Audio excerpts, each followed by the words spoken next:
Ахля сунна валь джамаа, внимательно, в этом вопросе таклида, в вопросе следования за учеными, внимательно, мы занимаем срединную позицию. Это очень важно.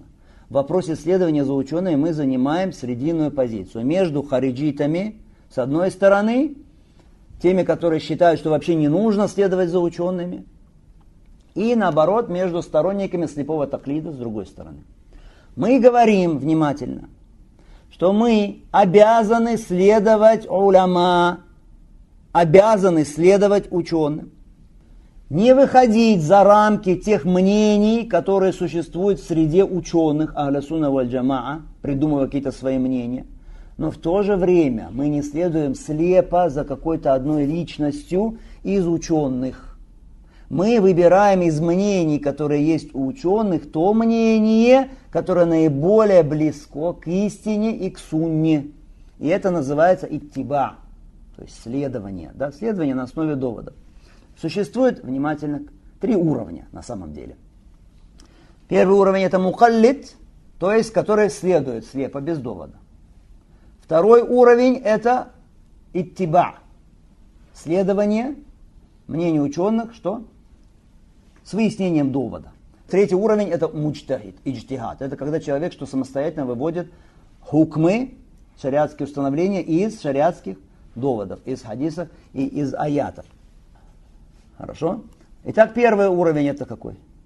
Мукаллид, да? Таклид. Это человек, который принимает слова ученого, слова алима без довода. Хорошо? Который следует за алимом в чем-то без довода. Допустимо это? Это допустимо, как мы сказали, когда у человека нет возможности или когда у него нет компетенции разобраться в каком-то вопросе, когда нет возможности выяснить доводы, на которые опирается это мнение. Тогда это что? Допустимо. Простой человек часто бывает мукаллидом. Да, он спрашивает, хорошо, ему говорят, и он не может понять, какие тут доводы, каким доводам отдается перевес, но он принимает это мнение. Талиб аль-илм, искатель знания, может быть мукаллидом? Да, иногда может быть мукаллидом. Но он должен всегда что стремиться разобраться в доводах. Понять, на основе каких доводов это мнение. А человек, который уже способен на иджтихад и так далее, он что? Не имеет права на таклид, если только у него, что уже не крайние обстоятельства, когда у него нет возможности самому сейчас что? Взять мнение из доводов. Итак, первый уровень таклид. Второй уровень мы сказали? Иттиба, да муттаби. Человек, который опирается на мнение ученых, но выбирает из них то мнение, которое наиболее крепкое, которое наиболее обоснованное с точки зрения доводов. Третий уровень иджтихад.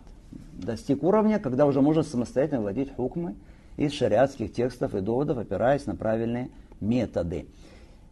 Внимательно, здесь следует заметить, что все эти 3 уровня, они относительные. То есть, в некоторых областях шариатского знания человек может быть муджтахидом, достичь уровня иджтихада. В других областях он, уровень какой? Муттаби, иттиба. В других каких-то областях он что? Делает таклид. Понятно? То есть один и тот же человек в разных вопросах, в разных областях может что быть? Или мукаллидом, или может быть что? Муттаби и так далее. И это также зависит от уровня вопроса. Некоторые вопросы, они абсолютно ясные и простые.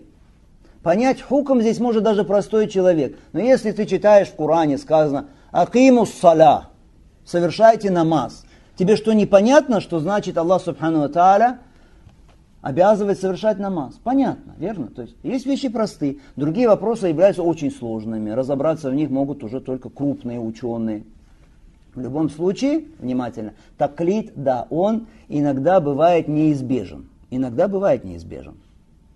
Но здесь, внимательно, важно знать такую вещь. На основе чего сейчас ты выбрал следование именно за этим человеком? Почему ты именно его мнение принимаешь? Почему ты именно за ним следуешь сейчас? На основе чего? На основе того, что он такой же национальности, как ты? Или на основе того, что он того же мазхаба, что у тебя? Или просто нравится тебе он? Приятный для тебя человек? Или в одной стране с тобой живет? На основе чего?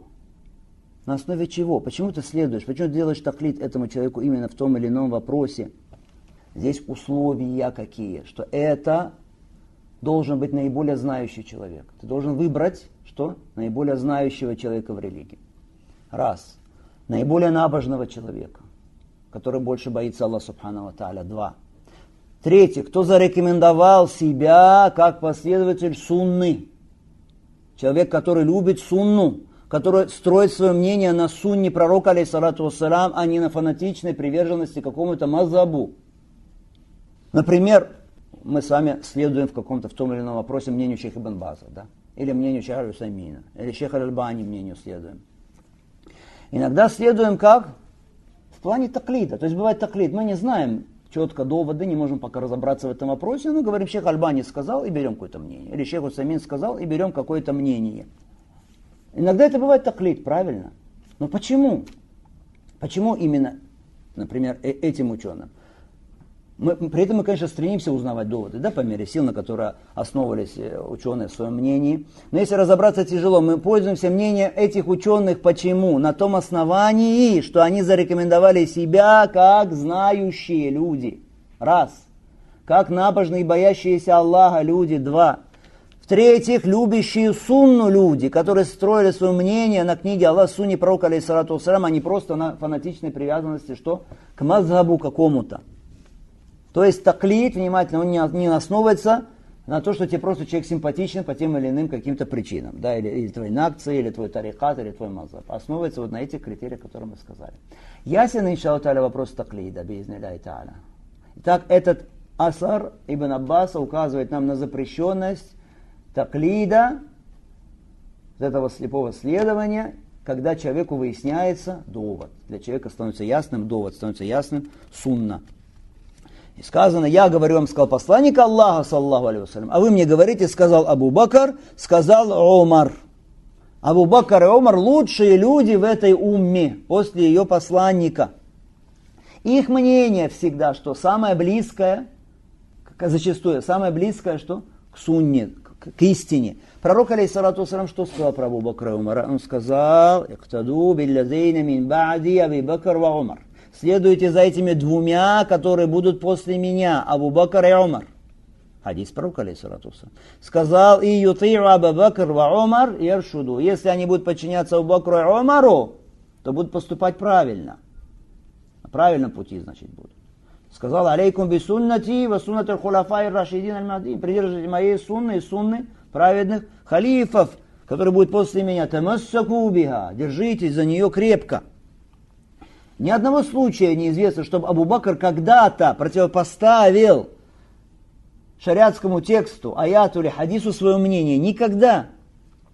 Но если, посмотрите, даже слова Абу Бакра Умара человек противопоставит словам пророка, алейхиссалату вассалям, его ожидает мучительное наказание, говорит Ибн Аббас, боюсь, что упадут на вас камни с неба, то что тогда говорить о тех людях, которые противопоставляют словам пророка, алейхиссалату вассалям, слова кого-то, кто меньше Абу Бакр Умар. Здесь разница, как расстояние между небом и землей. Этот человек, конечно же, намного ближе к наказанию, да пасет Аллах Субхану ва Тааля. Поэтому в этом асаре, и надо запомнить этот асар, это асар, который очень влияет на людей.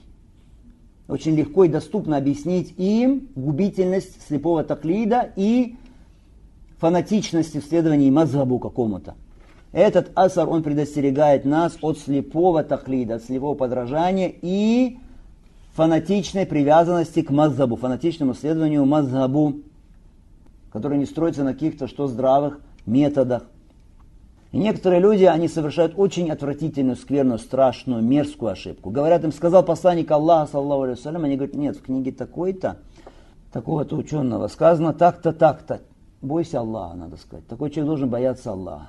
Аллах Субхану Тааля, что в Коране говорит, «Ваяума юнадихим фаюкуль маза аджабтумуль мурсалин». В тот день, когда Он вас зовет к ним и скажет, что вы ответили посланникам. Не сказано, что вы ответили такому-то имаму или ответили такому-то ученому. Сказано, что ответили посланникам. Этот человек, который написал эту книгу, если это из тех людей, которые любили благо, любили сунну, он может ошибиться, да. Он же не был ма'сум, он же не был безгрешным человеком, который никогда не ошибается, непогрешимым, правильно? Если он любил сунну, но ошибся, мы просим прощения для него у Аллаха Субхану ва Тааля, милости для него, если он ошибся. Но говорить, что непогрешимы, и противопоставлять его слова словам пророка, алейхиссалату вассалям, мы не имеем права.